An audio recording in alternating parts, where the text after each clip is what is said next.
तो hello guys and welcome to we are mathematics Adda. तो हमारा जो फिज़िक्स का फार्मूला सेट का जो सीरीज है उसमें आज दूसरा लेक्चर आ गया है और इस बार हम लोग इलेक्ट्रोस्टैटिक पोटेंशियल एंड कैपेसिटेंस जो आपका फिज़िक्स का चैप्टर नंबर 2 है उसके जितने भी इम्पोर्टेंट फार्मूला है और इम्पोर्टेंट क्या, मैं इन फार्मूला को इस तरह से बनाया हूँ ताकि आपके एनसीईआरटी का हर फार्मूला इसमें कवर अप है। तो इन वीडियोज़ को आप लोग ज़्यादा से ज़्यादा लाइक कीजिए, इन वीडियोज़ को आप लोग ज़्यादा से ज़्यादा दोस्तों के पास शेयर कीजिए। इससे मुझे भी मोटिवेशन मिलेगा और मैं आपके लिए और भी तेज़ी से वीडियोज़ लाऊंगा क्योंकि समय बहुत कम बच गया है। तो मैं उम्मीद करता हूं कि पिछला वीडियो आप लोगों ने ज़रूर देखा होगा, अगर नहीं देखा है तो जाइए चैनल पर पड़ा हुआ है, उस वीडियो को देखिए। तो चलिए बिना समय व्यर्थ किए हुए शुरू करते हैं चैप्टर नंबर 2 का फॉर्मूला सीट। तो चैप्टर नंबर 2 में जो सबसे पहली चीज़ है वो आता है आपका वर्क डन। अब आप कहिएगा कि तो इलेक्ट्रोस्टैटिक पोटेंशियल एंड कैपेसिटेंस का फॉर्मूला सीट है सर, तो वर्क डन की बात क्यों कर रहे हैं। देखिए, इलेक्ट्रिक फोर्स जो है वो एक कंजर्वेटिव फोर्स है और कंजर्वेटिव फोर्स की खासियत होती है कि अगर कंजर्वेटिव फोर्स का वर्क डन जो होता है वो पोटेंशियल एनर्जी में स्टोर हो जाता है। तो इसलिए थोड़ा सा मैं एनालिसिस आप लोगों को दे देता हूँ वर्क डन का। तो क्लास 11th में आप लोगों ने पढ़ा होगा वर्क डन क्या होता है। वर्क डन होता है फोर्स इनटू डिस्प्लेसमेंट, और ये इनटू सिंपल इनटू नहीं होता है, ये होता है डॉट प्रोडक्ट। और डॉट प्रोडक्ट का फॉर्मूला क्या होता है, ए डॉट बी का फॉर्मूला क्या होता है, ए बी कॉस थीटा। तो एफ डॉट एस का फॉर्मूला क्या हो जाएगा, work done F S cos theta, जहाँ पे एफ क्या है फोर्स अप्लाइड, एस क्या है डिस्प्लेसमेंट और थीटा क्या है angle between F and S, मतलब angle between force and displacement. चलिए आगे बढ़ते हैं। अगला जो टॉपिक है, अगला टॉपिक नहीं है, इसी में जो चीज़ है वो है the work done by external force in moving a charge Q from R to P. मान लीजिए कि अगर आपको एक चार्ज को पोजीशन आर से पोजीशन पी तक मूव करना है तो उस पोजीशन में मूव करते वक्त आपको कितना वर्क डन करना पड़ेगा। तो इसका फॉर्मूला होता है work done from R to P is equal to integral F external into D R. कहाँ से कहाँ तक लिमिट है, आर से पी तक लिमिट है, ठीक है। अब अगर हम इसी चीज़ को देखें तो आपको मैं एक बात बताना चाहूँगा कि जो फोर्स एक्सटर्नल होता है वो negative of force of electrostatic होता है। मतलब कि जितना फोर्स एक्सटर्नल एजेंट करता है एक चार्ज को आर से पी ले जाने में, उतना ही negative force electrostatic negative force करेगा उसको आर से पी ले जाने में। ये छोटी छोटी बातें हैं जो कि इस चैप्टर में ध्यान रखना जरूरी है। अब देखिए, this work is done against the electrostatic repulsive force and get stored as potential energy. ये जो वर्क आपने अगेंस्ट द इलेक्ट्रोस्टैटिक रिपल्सन किया है, इलेक्ट्रोस्टैटिक फोर्स के अगेंस्ट में जो वर्क किया है, यही वर्क जा करके पोटेंशियल एनर्जी के फॉर्म में स्टोर हो जाता है। अगर ये बात आपको समझ में आई हो तो बहुत अच्छी बात है, लेकिन अगर मान लीजिए कि ये बात समझ में नहीं आई हो तो भी टेंशन लेने वाली बात नहीं है। आप फॉर्मूला देखिए, फॉर्मूला याद कीजिए। मैंने पिछले वीडियो में भी बताया था कि आपके एमसीक्यू जो हैं वो कई क्वेश्चन एमसीक्यू में डायरेक्ट फार्मूला बेस्ड होते हैं, इसीलिए ये सीरीज आपके लिए बहुत इंपॉर्टेंट है। और मैं ये विश्वास करता हूँ कि आप इस वीडियो को पूरा देखेंगे क्योंकि वीडियो के बीच बीच में मैं आपको बताता रहूँगा कि कौन सा चीज़ ज़्यादा इंपॉर्टेंट है और कौन सा चीज़ पे आपको ज़्यादा ध्यान देने की आवश्यकता है। तो चलिए चैप्टर बोल रहा हूँ मैं। पॉइंट नंबर 2 देखते हैं, इलेक्ट्रिक पोटेंशियल डिफरेंस। अगर एक बात आपको मैं बताना चाहूँगा कि किसी भी चीज़ का, किसी भी पॉइंट का पोटेंशियल डिफाइंड नहीं होता है। फिजिक्स में पोटेंशियल जैसा कोई चीज़ डिफाइंड है ही नहीं। तो क्या डिफाइंड है भाई, पोटेंशियल डिफरेंस डिफाइंड है। मतलब कि फिजिक्स में पोटेंशियल नहीं डिफाइंड है, पोटेंशियल डिफरेंस डिफाइंड है। तो दो पॉइंट के बीच में पोटेंशियल डिफरेंस कितना होता है, मान लीजिए कि एक पॉइंट ए है और एक पॉइंट बी है, तो V A minus B B कितना होता है, work done by external agent from bringing charge B to A upon per unit charge. यानी कि work done by external agent from B to A upon per unit charge. तो ये होता है potential difference between 2 point का formula. अच्छा, potential difference की unit क्या होती है, पोटेंशियल डिफरेंस की यूनिट होती है वोल्ट। मैं आपको पिछले वीडियो में भी मैंने बोला था और इस वीडियो में भी मैं बोलूँगा कि यूनिट का खासा ध्यान रखिए, क्योंकि ऐसा विगत 3-4 वर्षों में देखा गया है कि कुछ सवाल जो हैं वो प्योरली आपको यूनिट से पूछ दिए गए हैं। चलिए आगे बढ़ते हैं। अब एक बात बताइए, मैंने अभी बोला कि पोटेंशियल तो किसी एक पॉइंट का डिफाइंड नहीं है, लेकिन मान लीजिए कि हमने तो जिद पकड़ लिया कि हम तो किसी एक पॉइंट का पोटेंशियल डिफाइंड करके ही मानेंगे। तो क्या करेंगे, हम एक पॉइंट पकड़ लेंगे जो कि पॉइंट है ए। मान लीजिए कि हमने एक पॉइंट पकड़ लिया जो कि पॉइंट है ए, और दूसरा पॉइंट जो बी पॉइंट है वो हमने कहीं बहुत दूर यानी कि इनफाइनाइट पे पकड़ लिया, और हमने कह दिया, हमने मान लिया, हमने एज्यूम कर लिया कि जो पोटेंशियल एट इनफाइनाइट है ये कितना होगा, ये 0 होगा। कोई नहीं जानता है कि पोटेंशियल एट इनफाइनाइट कितना होगा, लोगों ने मान लिया कि पोटेंशियल एट इनफाइनाइट 0 होगा। तो जैसे ही हमने ये चीज़ को अपने पिछले फॉर्मूला में रखा तो हमने क्या पाया कि V A minus V infinite is equal to work done by external agent upon Q naught, work done by external agent upon Q naught. अब तो वी इनफाइनाइट क्या होता है, 0 होता है। क्यों, क्योंकि पोटेंशियल एट इनफाइनाइट कितना होता है, 0 होता है। तो अगर इस फॉर्मूला से हम देखेंगे तो क्या आ जाएगा, V at A is equal to work done by external agent upon Q naught. तो इस तरह से हम किसी एक पॉइंट का पोटेंशियल डिफाइन कर सकते हैं। मैं फिर से बोल रहा हूं कि पोटेंशियल कभी भी सिंगल चीज का डिफाइन नहीं होता है। पोटेंशियल ही डिफाइन नहीं है फिजिक्स में तो पोटेंशियल डिफरेंस डिफाइंड है, लेकिन हम यहाँ पे पोटेंशियल कैसे डिफाइन कर रहे हैं एक पॉइंट का, क्योंकि हम दूसरे पॉइंट को मान रहे हैं कि वो इन्फिनिटी पे है। देखा जाए तो ये एक तरह का स्कैम है, आप कह सकते हैं, लेकिन पोटेंशियल एट ए पॉइंट ऐसे ही डिफाइन किया जाता है। अब यहाँ पे एक बहुत ही इंपॉर्टेंट नोट पॉइंट है कि जितना वर्क डन एक्सटर्नल एजेंट करता है उतना ही वर्क डन इलेक्ट्रिक फोर्स भी करता है, लेकिन निगेटिव में। ठीक है, तो work done by external agent जो है वो negative of work done by external electric force होता है। ये कैसे होता है भाई, दोनों निगेटिव में वर्क डन क्यों कर रहा है, ये ऐसा इसलिए हो रहा है क्योंकि फोर्स जो है वो एक वेक्टर क्वांटिटी है। मतलब कि अगर राइट डायरेक्शन में आप फोर्स को पॉजिटिव मानेंगे तो ऑटोमेटिक आपको लेफ्ट डायरेक्शन में फोर्स को निगेटिव मानना पड़ेगा। इसके कारण ये चीज़ हो रहा है कि work done by external agent is equal to negative of work done by electric force. ठीक है, मैं उम्मीद करता हूँ कि आपको समझ में आ रहा होगा। इसके अलावा अगर आपको कोई चीज़ डाउट हो रहा है तो आप उसके लिए व्हाट्सएप ग्रुप और टेलीग्राम ग्रुप ज्वाइन कर सकते हैं। वहाँ आप सीधे सीधे अपने डाउट पोस्ट कर सकते हैं। आप वीडियो के कमेंट सेक्शन में भी हमें बता सकते हैं कि आपका क्या डाउट है। चलिए अब बढ़ते हैं तीसरे पॉइंट पे। तीसरा पॉइंट यहाँ से जो है वो प्योरली फॉर्मूला है जो कि आपको याद रखना है एज इट इज़। तो चलिए तीसरा पॉइंट है electric potential due two point charge. एक पॉइंट चार्ज के वजह से आर डिस्टेंस दूर पे एक पॉइंट है पी, वहाँ पे इलेक्ट्रिक पोटेंशियल कितना होगा। तो यहाँ पे इलेक्ट्रिक पोटेंशियल का फॉर्मूला होता है V P is equal to K Q upon R. ये सारे फॉर्मूला आपके लिए इंपॉर्टेंट है, इन्हें आप जरूर याद करके ही एग्जाम में जाएंगे।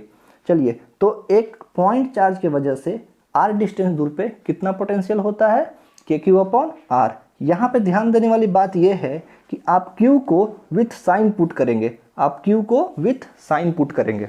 चलिए अब मान लीजिए कि आप एक पॉइंट की वजह से तो चार्ज आपने निकाल लिया, लेकिन आपको 3 पॉइंट दे दिया गया, 4 चार्ज दे दिया गया और कहा गया कि इन तीनों पॉइंट की वजह से आप इन तीनों चार्ज की वजह से एक पॉइंट पी पे आप इलेक्ट्रिक पोटेंशियल निकालिए। तो कैसे निकालिएगा, तो कुछ नहीं करना है, जैसा कि आपने पिछली बार किया था। इन दोनों की वजह से पोटेंशियल निकाल लीजिए, फिर इन दोनों की वजह से पोटेंशियल निकाल लीजिए और फिर इन दोनों की वजह से पोटेंशियल निकाल लीजिए। मतलब कहने का ये है कि इंडिविजुअल पोटेंशियल निकाल लीजिए हर चार्ज की वजह से और आपस में उसको जोड़ दीजिए। अब देखिए एक नोट पॉइंट लिखा हुआ है कि in physics potential at A point is not defined, only the potential difference is defined. जो मैंने आपको पहले बताया वही यहाँ पे मैंने लिख दिया है। अब देखिए इलेक्ट्रोस्टैटिक पोटेंशियल एनर्जी। अब देखिए आपकी इलेक्ट्रोस्टैटिक पोटेंशियल एनर्जी होता क्या है। इलेक्ट्रोस्टैटिक पोटेंशियल और इलेक्ट्रोस्टैटिक पोटेंशियल एनर्जी दोनों में बहुत फर्क है। इसका ऐसा यूनिट क्या होता है, इसका ऐसा यूनिट होता है जूल। अब इलेक्ट्रोस्टैटिक पोटेंशियल एनर्जी भाई होता क्या है, तो इलेक्ट्रोस्टैटिक पोटेंशियल एनर्जी जो है वो किसी भी सिंगल चार्ज के लिए डिफाइंड नहीं है। आप कह सकते हैं कि एक पॉइंट चार्ज Q के वजह से r डिस्टेंस दूर पे जो पोटेंशियल होता है वो होता है के क्यू अपॉन आर, लेकिन आप एक सिंगल चार्ज की वजह से पोटेंशियल एनर्जी नहीं निकाल सकते हैं। इसका मतलब कि पोटेंशियल एनर्जी जो है वो कभी भी सिंगल चार्ज की वजह से नहीं निकाल सकते हैं, सिस्टम ऑफ चार्ज की वजह से निकाल सकते हैं। अब सिस्टम ऑफ चार्ज की वजह से करने के लिए कम से कम 2 चार्ज तो चाहिए ही चाहिए। तो 2 चार्ज की वजह से कितना पोटेंशियल एनर्जी होता है, तो U इज इक्वल टू के Q1 Q2 अपॉन R। ध्यान देने वाली बात यह है कि यहाँ पे Q1 और Q2 को आप लोग साइन के साथ पुट करेंगे। अब इसके बाद जो है potential energy due to system of charge, वही बात है कि मान लीजिए कि आपके पास 3 चार्ज है या 4 चार्ज है, तो आप उसका पोटेंशियल एनर्जी कैसे निकालेंगे, Q1 Q2 और Q3। मान लीजिए कि यहाँ पे आपके पास 3 चार्ज है, आपको इस सिस्टम का, इस पूरे सिस्टम का पोटेंशियल एनर्जी निकालना है। तो कैसे निकालेंगे, तो सबसे पहले हम क्या करेंगे, इन 2 चार्जों का पोटेंशियल एनर्जी निकाल लेंगे, फिर इन 2 चार्जों का पोटेंशियल एनर्जी निकाल लेंगे, और फिर इन 2 चार्जों का पोटेंशियल एनर्जी निकाल लेंगे। और इस तरह से हम सभी पोटेंशियल एनर्जी क्या करेंगे, ऐड कर देंगे। इससे क्या होगा, इससे होगा ये कि आपको इस पूरे सिस्टम का पोटेंशियल एनर्जी मिल जाएगा। वाह क्या बात है। चलिए अब जो है, अब बहुत इंपॉर्टेंट चीज़ देखिए, डाइपोल की जहाँ तक बात है, वो इलेक्ट्रिक फील्ड हो चाहे इलेक्ट्रिक पोटेंशियल हो, दोनों जगह पे डाइपोल बहुत इंपॉर्टेंट है। इसका प्रूफ भी बहुत इंपॉर्टेंट है और इसका फॉर्मूला भी बहुत इंपॉर्टेंट है। तो डाइपोल को तो आप लोग बिल्कुल छोड़ के मत जाइएगा एग्जाम में। चलिए हम लोग को तो यहाँ पे फॉर्मूला देखना है, तो हम लोग देखते हैं कि इलेक्ट्रिक डाइपोल की वजह से कितना पोटेंशियल होता है। अब आपको मैंने पिछले ही वीडियो में मैं बता चुका हूँ कि डाइपोल के वजह से आप 3 जगह पे पोटेंशियल या इलेक्ट्रिक फील्ड निकाल सकते हैं। कहाँ कहाँ पे, पहला एक्सियल पोजीशन पे, दूसरा इक्वेटोरियल पोजीशन पे, और तीसरा जनरल पोजीशन पे। तो एक्सियल पोजीशन पे कितना पोटेंशियल होता है डाइपोल की वजह से, Kp अपॉन आर स्क्वायर। कितना होता है, Kp अपॉन आर स्क्वायर, जहाँ पे P क्या है, P होता है डाइपोल मोमेंट। अब P की वैल्यू कितनी होती है, Q इंटू 2L। यहाँ पे मैं एक और बात मेंशन करना चाहूँगा कि अगर आप इस सीरीज को फॉलो कर रहे हैं तो कृपया करके शुरू से फॉलो करें, क्योंकि बहुत सारी चीज़ें ऐसी होंगी जो मैं पिछले वीडियो में बता चुका हूँगा, तो मैं उसको आगे की वीडियो में इंक्लूड नहीं करूँगा। क्यों, क्योंकि फिर खामा-खा एक ही चीज़ को 4 बार इंक्लूड करने का फ़ायदा होना नहीं है। चलिए आगे बढ़ते हैं। अब देखते हैं इक्वेटोरियल पोजीशन पे। इक्वेटोरियल पोजीशन पे कितनी वैल्यू होती है, ये देखने के लिए हम लोग फॉर्मूला है V इज इक्वल टू 0। वाह ये क्या बात हुई, ये बात बहुत ही रोचक है कि इक्वेटोरियल पोजीशन पे इलेक्ट्रिक पोटेंशियल की वैल्यू जो होती है वो 0 होती है। अच्छा, इक्वेटोरियल पोजीशन पे इलेक्ट्रिक फील्ड की वैल्यू कितनी होती है, ये बात आप लोग कमेंट करके बताएंगे। चलिए अब है तीसरा एट जनरल पॉइंट, कि जनरल पॉइंट पे इलेक्ट्रिक पोटेंशियल की वैल्यू कितनी होती है। तो जनरल पॉइंट पे इलेक्ट्रिक पोटेंशियल की वैल्यू होती है Kp cos theta upon R square. इन चीज़ों को आप लोग बिल्कुल याद रखेंगे। मैं फिर से बोल रहा हूँ कि आपके MCQ वाले पार्ट में बहुत से क्वेश्चन ऐसे होंगे जो सीधा फॉर्मूला बेस्ड होंगे, और उस क्वेश्चन को करने के लिए आपको ये जो सीरीज है ये बहुत मदद करेगी। चलिए आगे बढ़ते हैं। अब देखना है potential energy of electric dipole in external electric field. अगर किसी इलेक्ट्रिक डाइपोल को आपने एक इलेक्ट्रिक फील्ड में रख दिया तो उसका पोटेंशियल एनर्जी कितना होगा। सेम क्वेश्चन पिछले चैप्टर में पूछा था कि उस पर टॉर्क कितना लगेगा, इसमें पूछा है कि इलेक्ट्रिक पोटेंशियल एनर्जी कितना होगा।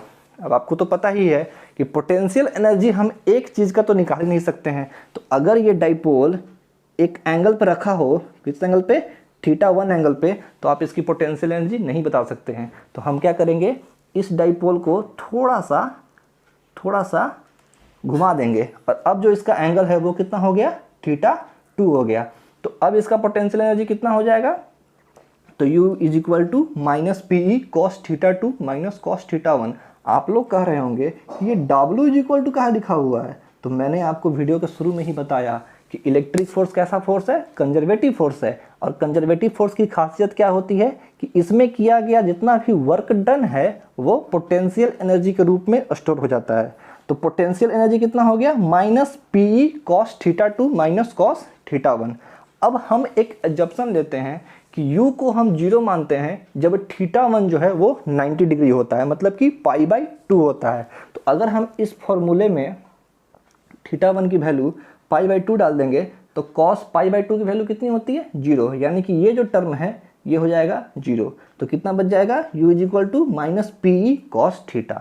अच्छा, माइनस PE cos θ को हम क्या लिख सकते हैं, माइनस P डॉट E, यानी कि A डॉट B का वैल्यू कितना होता है, AB cos θ। ये आप लोग वेक्टर से जानते होंगे। चलिए हम आगे बढ़ते हैं। अब जो चीज़ है आपके सामने ये बहुत इंपॉर्टेंट है। इंपॉर्टेंट क्यों है, क्योंकि ये ये क्वेश्चन ही आपसे 2-3 बार पूछ चुका है, तो बहुत इंपॉर्टेंट है। क्या चीज़ है, आपको बताना है कि इलेक्ट्रिक पोटेंशियल में और इलेक्ट्रिक फील्ड में रिलेशन क्या होता है। तो इलेक्ट्रिक पोटेंशियल में और इलेक्ट्रिक फील्ड में रिलेशन जो होता है वो होता है E = -dV/dr। हम क्या किए, हम dV को एक साइड कर लिए और बाकी चीज़ों को एक साइड कर लिए, तो हम लिख सकते हैं dV = -E.dr। मतलब कि relation between electric potential and electric field क्या होता है, E = -dV/dr या फिर dV = -E/dr। ठीक है, चलिए इसके बाद एक बहुत ही इंपॉर्टेंट नोट पॉइंट है यहाँ पे, potential always decreases in the direction of electric field. अगर आप इलेक्ट्रिक फील्ड के डायरेक्शन में आगे बढ़िएगा तो आपको पोटेंशियल गिरता हुआ महसूस होगा, या फिर इसको कह सकते हैं कि जैसे जैसे हम इलेक्ट्रिक फील्ड में आगे की ओर बढ़ते हैं हमारा पोटेंशियल क्या होता है, गिरता है। इसको मैंने एक एग्जाम्पल के लेकर के यहाँ समझाया है। क्या एग्जाम्पल है कि एक इलेक्ट्रिक फील्ड है, उसमें एक सर्किल दिया हुआ है, इस सर्किल पे मैंने 4 पॉइंट माने हैं ABCD। अब देखिए A जो है वो सबसे इस तरफ है, लेफ्ट तरफ है, तो इसका पोटेंशियल क्या है, सबसे ज़्यादा है। B जो है मिडिल में है और D भी जो है वो मिडिल में है, तो B और D का पोटेंशियल सेम है। और C जो है वो सबसे राइट तरफ है, तो C का पोटेंशियल सबसे कम है। कहने का मतलब क्या हुआ, कहने का मतलब हुआ कि जैसे जैसे हम इलेक्ट्रिक फील्ड में आगे की ओर बढ़ेंगे हमारा पोटेंशियल गिरता है। ठीक है, ये सवाल भी आपसे पूछा हुआ है, तो कृपया करके जो भी नोट पॉइंट है वो इम्पॉर्टेंट है, उन्हें आप मार्क करते जाएंगे, उन पर ध्यान देते जाएंगे। चलिए आगे बढ़ते हैं। अब है हमारा पॉइंट नंबर 9। ये कहता है कि potential energy of a single charge in external electric field. अगर किसी इलेक्ट्रिक फील्ड में एक चार्ज रखा हुआ है तो उस चार्ज की पोटेंशियल एनर्जी कितनी होगी, तो U = QV होगी। कितनी होगी, U = QV। Q क्या है, उस चार्ज का मैग्नीट्यूड है, और V क्या है, उस चार्ज का उस जगह पे, यानी कि इस चार्ज का इस जगह पे कितना पोटेंशियल है। तो इसका पोटेंशियल एनर्जी कितना हो जाएगा, U = QV। ठीक है, अब देखिए अगर ये चार्ज मूव करने लगे, मान लीजिए कि अगर ये चार्ज V1 पोजीशन से V2 पोजीशन पे चल जाए, ये V1 क्या है, पोटेंशियल एट 1, V2 क्या है, पोटेंशियल एट 2, तो इसका एनर्जी कितना होगा। तो इस समय तो हम चेंज इन एनर्जी कैलकुलेट करेंगे। अच्छा, आपको मैं एक और बात बता दूं, आप किसी भी मैटर का, किसी भी बॉडी का या किसी भी चीज़ का एनर्जी कैलकुलेट नहीं करते हैं। आप क्या कैलकुलेट करते हैं, आप हमेशा चेंज इन एनर्जी कैलकुलेट करते हैं। तो चेंज इन एनर्जी कितना हो जाएगा, Q × ΔV। ध्यान देने वाली बात यह है कि यहाँ पे Q को आपको साइन के साथ पुट करना है। मैं आपको बता दूं कि पहले चैप्टर में जहाँ पे इलेक्ट्रिक चार्जेस एंड फील्ड की बात कर रहे थे वहाँ पे साइन सब जगह इंपॉर्टेंट नहीं है, लेकिन दूसरे चैप्टर में यानी कि इलेक्ट्रोस्टैटिक पोटेंशियल एंड कैपेसिटेंस में साइन का अहम रोल होता है। तो ध्यान देने वाली बात है यहाँ पे कि कहाँ कहाँ साइन के साथ Q को रखना है और कहाँ कहाँ साइन के साथ नहीं रखेंगे तो भी चल जाएगा। चलिए, तो इलेक्ट्रोस्टैटिक पोटेंशियल के जितने भी फॉर्मूले थे वो मैं डिस्कस कर चुका हूँ। अब आपको देखना है कैपेसिटर के बारे में कि कैपेसिटर एंड कैपेसिटेंस क्या होता है। कैपेसिटर क्या है, कैपेसिटर एक तरह का डिवाइस है जो कि चार्ज को स्टोर करके अपने पास रखता है और हमको ज़रूरत पड़ने पे वो चार्ज देता है। अब कैपेसिटेंस क्या होता है भाई, तो कैपेसिटेंस होता है the ratio of Q/V is called capacitance, यानी कि C = Q/V। इसी चीज़ को हम उल्टा तरह से लिख सकते हैं, Q = CV। क्या किया मैंने, इस V को उठा के ऊपर फेंक दिया। चलिए, Q = CV। Q = CV में C क्या है, कैपेसिटेंस है, Q क्या है, चार्ज है, और V क्या है, पोटेंशियल है। ये तो आप लोग जानते ही होंगे। अच्छा, कैपेसिटेंस का ऐसा यूनिट क्या होता है, कैपेसिटेंस का ऐसा यूनिट होता है फराड। ठीक है, मैं फिर से बोल रहा हूँ कि यूनिट से सवाल पूछा जाता है तो हर जगह आप यूनिट को ध्यान में रख के चलेंगे। अब एक बात देखिए, ये बहुत ही इंटरेस्टिंग बात है कि C = क्या होता है, C = होता है Q/V। लेकिन ये जो कैपेसिटेंस है ये ना तो Q पे डिपेंड करता है और ना ही V पे डिपेंड करता है। ये कौन सी बात हुई, फॉर्मूला तो डिपेंड तो करना चाहिए जी नहीं।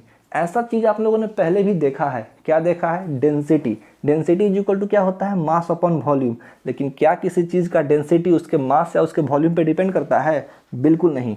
उसी तरह से कैपेसिटेंस है। कैपेसिटेंस का भी वैल्यू ना तो Q पे और ना ही V पे डिपेंड नहीं करता है। तो किस पे डिपेंड करता है? डायमेंशन पे डिपेंड करता है और सराउंडिंग पे डिपेंड करता है। ये सवाल आपसे MCQ में पूछ सकता है, तो इस बात का खासा ध्यान रखेंगे। मैं फिर से बोल रहा हूँ कि नोट पॉइंट जो है वो बहुत इंपॉर्टेंट है। अब देखिए टाइप्स ऑफ कैपेसिटर। देखा जाए तो आपको 3 तरह के कैपेसिटर पढ़ने हैं, स्फेरिकल कैपेसिटर, सिलिंड्रिकल कैपेसिटर और पैरेलल प्लेट कैपेसिटर। चलिए देखते हैं। सबसे पहला है हमारा स्फेरिकल कैपेसिटर। एक स्फेयर है जिसका रेडियस r है, तो उसका कैपेसिटेंस कितना होगा? उसका कैपेसिटेंस होगा C = 4 pi epsilon not into r। ये सवाल से, इस क्वेश्चन से सवाल बन सकता है आपसे, इससे न्यूमेरिकल पूछ सकता है, आपसे डायरेक्ट फॉर्मूला भी पूछ सकता है। जहाँ पे r क्या है? रेडियस, और 4 पाई एप्सिलॉन नॉट की वैल्यू क्या है? 9 × 10⁻⁻⁹ 9। अब आप लोग कमेंट करके बताएंगे कि 4 पाई एप्सिलॉन नॉट की वैल्यू इतनी कैसे आती है, इतना वैल्यू कैसे आता है। अगर आप नहीं बता पाएँ तो हमसे पूछ सकते हैं, मैं इसका जवाब आपको दे दूंगा। चलिए अब दूसरा है कॉन्सेंट्रिक स्फेरिकल कैपेसिटर। मतलब कि अगर दो कॉन्सेंट्रिक स्फेरिकल कैपेसिटर हो तो उसका कैपेसिटेंस कितना होगा? तो उसका कैपेसिटेंस होता है 4 pi epsilon not AB × B - A। B क्या है? बड़े वाले कैपेसिटर का रेडियस है, और A क्या है? छोटे वाले कैपेसिटर का रेडियस है। ये था आपका स्फेरिकल कैपेसिटर। अब है आपका सिलेंड्रिकल कैपेसिटर। सिलेंड्रिकल कैपेसिटर क्या होता है भाई? 2 कॉन्सेंट्रिक सिलेंड्रिकल कैपेसिटर। अच्छा, आप लोगों के मन में सवाल आएगा कि हमेशा 2 का है। देखिए, सिंगल चीज़ भी आप कैपेसिटर बना सकते हैं, लेकिन उसका कैपेसिटेंस उतना नहीं होता है। एक अच्छे कैपेसिटर की पहचान है कि वो चार्ज ज़्यादा स्टोर करे, लेकिन अपना पोटेंशियल कम बढ़ाए। तो इसलिए हम लोग 2 कैपेसिटर का इस्तेमाल करते हैं। तो इसका कैपेसिटर कितना हो जाएगा? इसका कैपेसिटेंस हो जाएगा 2 pi epsilon not L upon ln B/A। यहाँ पे L क्या है? L है उसकी लंबाई, किसकी? सिलेंडर की। B क्या है? बड़े वाले कैपेसिटर का रेडियस, और A क्या है? छोटे वाले कैपेसिटर का रेडियस। चलिए अब है आपका parallel plate capacitor. Most important thing, मैं आपको सजेस्ट करूंगा कि आप कैपेसिटर पूरा पढ़ के जाएं, लेकिन उसमें पैरेलल प्लेट कैपेसिटर जो है वो बहुत ही इंपॉर्टेंट है। पैरेलल प्लेट कैपेसिटर में कैपेसिटेंस कितना होता है? A epsilon not into D। 2 parallel plate रखा हुआ है, एक पे प्लस चार्ज है, एक पे माइनस चार्ज है, तो उसका कैपेसिटेंस कितना होगा? A epsilon not into A epsilon not upon D, जहाँ पे A क्या है? एरिया ऑफ प्लेट, और D क्या है? Separation between plates. अब अगर इस पैरेलल प्लेट कैपेसिटर में हम कोई डाइलेक्ट्रिक्स भर दें, डाइलेक्ट्रिक्स क्या होता है? एक इंसुलेटर होता है, और इससे फ़र्क ये पड़ता है कि कैपेसिटेंस बढ़ जाता है। तो अगर एक हम डाइलेक्ट्रिक्स भर दें जिसका डाइलेक्ट्रिक कांस्टेंट जो है वो K है, तो क्या हो जाएगा कैपेसिटेंस? कैपेसिटेंस हो जाएगा Ka epsilon not upon D। इससे क्या हुआ कि जितना उसका डाइलेक्ट्रिक्स था, कैपेसिटेंस उतने टाइम बढ़ गया। तो हम क्या C को एक और फॉर्मूला लिख सकते हैं? KC0। अब क्या जाएगा? KC0 क्या लिख दिए भाई? C0 जो है वो कैपेसिटेंस है पैरेलल प्लेट कैपेसिटर का, जब उसमें डाई इलेक्ट्रिक्स नहीं था। समझ में आ गया? चलिए आगे बढ़ते हैं। अब अगला चीज़ है एनर्जी स्टोर्ड इन कैपेसिटर। एक कैपेसिटर में कितना एनर्जी स्टोर होता है? तो एक कैपेसिटर में जो एनर्जी स्टोर होता है वो U = Q² / 2C होता है। Q² / 2C। अब आपको पता है Q = C भी, अगर इस फॉर्मूले को यहाँ पुट करेंगे तो एक और फॉर्मूला बन जाएगा U = ½ CV² या CV²/2। अब देखिए एक और फॉर्मूला बन सकता है ½ QV, यानी कि ये तीनों फॉर्मूले किसके हैं? एनर्जी स्टोर्ड इन कैपेसिटर के हैं। क्या फॉर्मूला है? Formula number 1 U = Q² / 2C, formula number 2 CV² / 2, formula number 3 QV/2। ठीक है। अब इसके बाद देखिए, इसके बाद है energy stored per unit volume. ये क्या होता है? 1/2 एप्सिलॉन नॉट इंटू E²। चलिए अब इस चैप्टर का लास्ट चीज़ है वो है combination of capacitor. Combination of capacitor को 2 तरह से कंबाइन कर सकते हैं, सीरीज कॉम्बिनेशन और पैरेलल कॉम्बिनेशन। सीरीज कॉम्बिनेशन की पहचान होती है कि चार्ज सेम होता है और पोटेंशियल डिफरेंस होता है।